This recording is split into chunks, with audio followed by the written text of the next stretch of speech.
Սիրելիներս, Աստծո կամքով ես կարդում եմ Սուրբ Սանդուղթ գիրքը, գրքից հատված ձեր համար,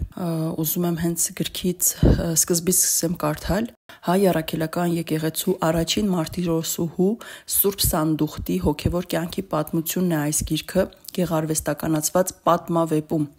Դիպաշարը ընդգրկում է Հայաստանում քրիստոնեության տարածումը մարտիրոսուհու եւ Թադեոս առաքյալի կողմից եւ սրբուհու մարտիրոսական մահը հոր Սանատրուկ արքայի կողմից։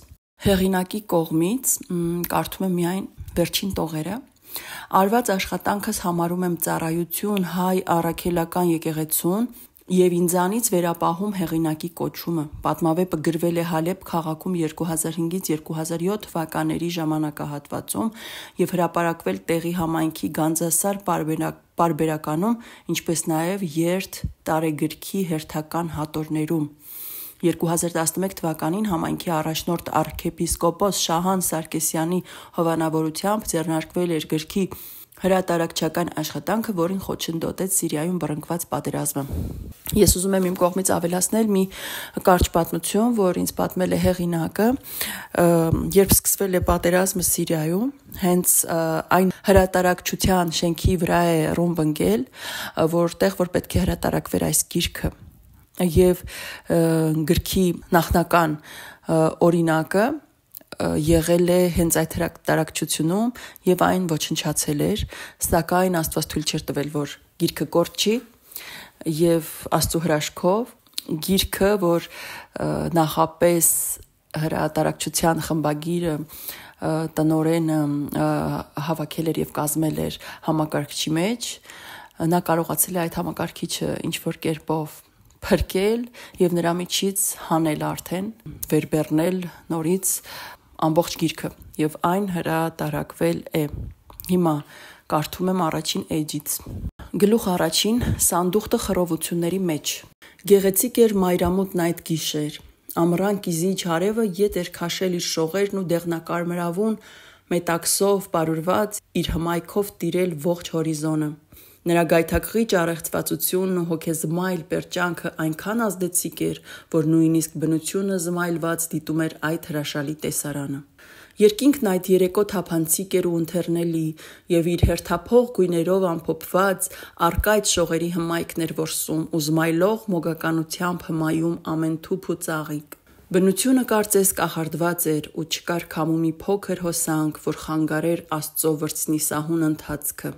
Շրջակայքը լուռ էր ու անշարժ, փարթամ ծաղիկների տերևներն անգամ իրենց հնչեղ խարշափը թողած անզուգական անդորն էին վայելում։ Կախարդված էին մինչև իսկ արագավազ տղմուտի քաղցրահամ ջրերը,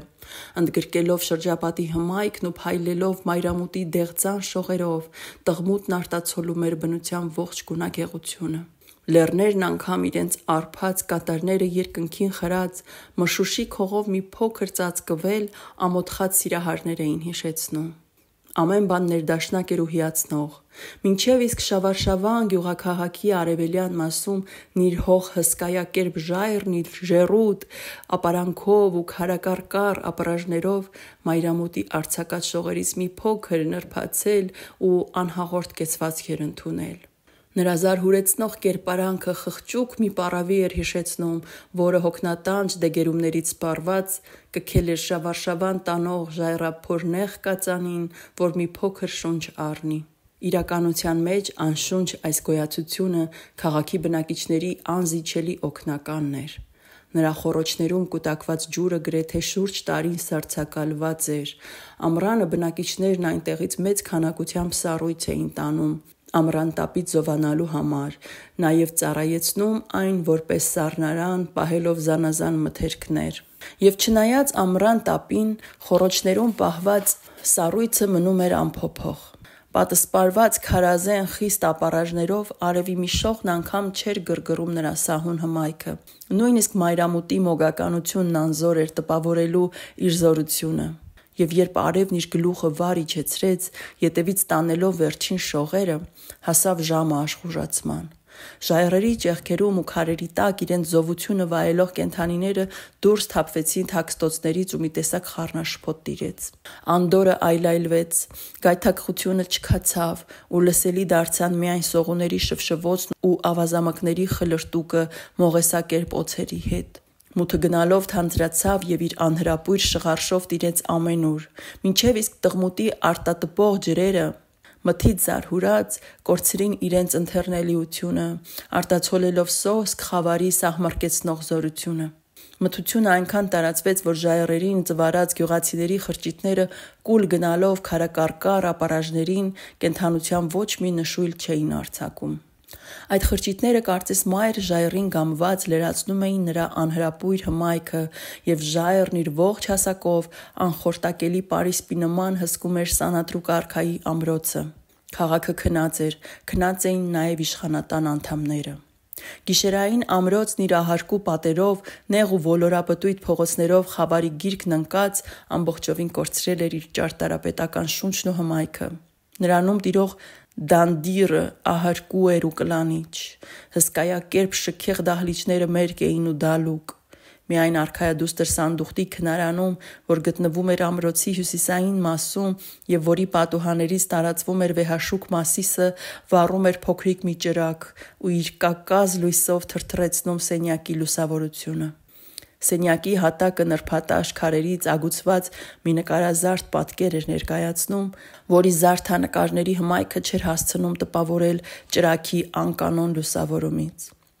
Սենյակի կամարապատ պատերն ամբողջովին քանդակազարդ էին տեղ-տեղ նշմարվող դեմքերի անկենդան ուրվագծերով, որոնք հայոց հին աստվածներն էին իրենց գոյությունը ազդարարող հսկայակերպ քանդակներով։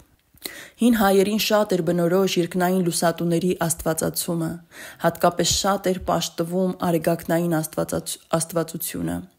Եվ ահա այս մեծ ժողովրդականություն վայելող աստվածն իր արեգակունք բոցոտ աչքերով ու հրեղեն մազերով զինված կայծակներով ու ամենակուլ բոցերով, իր ողջ զորությամբ ու հոխորտ կեցվածքով ներկայանում էր սենյակի աջակողմյան պատին ու իր զորեղ հայացքով շանթում յուրաքանչյուր կենդանի շունչ ու էակ։ Եվ ինչպես որ ամեն մի զորություն պարտադրող է,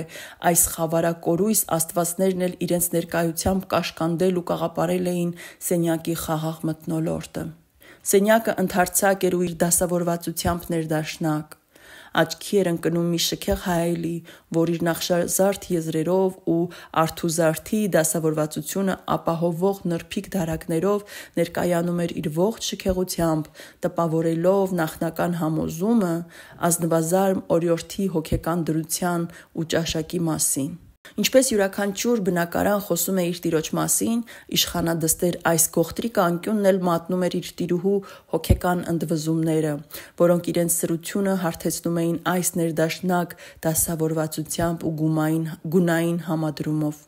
Պատուհանի գոգին լայնադիր հատակով ուռուցիկ կավե թաղարների մեջ հանգչում էին գեղեցիկ Շուշանն ու Հասմիկը, իրենց գլխիկները խոնարհած, կարծես քուն էին մտել, որ արևը ծագելուն պես բաց անեն թերթիկները, կլանելու արեգակն Աստծո առաջին համբույրն ու ողջագուրանքը։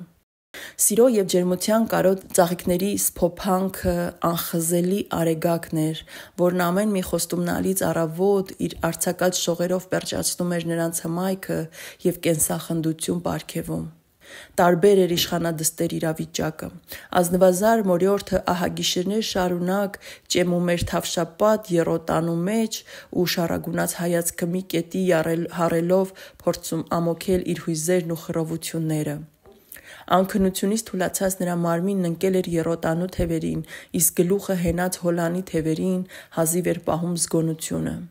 Բավական անցել էր գիշերից, սակայն սանդուղտը սուզված իր հույզերի հորձանոտում ու տարված իր մտատանջություններով չնկատեց արևի փառավոր մայրամուտը, որն այդքան գեղեցիկ էր այդ երեկո։ Խղճուկ պառավի կերպարանք հիշեցնող ժայռի խոռոչների նման իշխանադուստրն էլ ամփոփված էր իր հոգու սառնության մեջ։ Անդրդվելի մնաց ու առանց նկատելու արեգակի պերճաշուք հանդերձները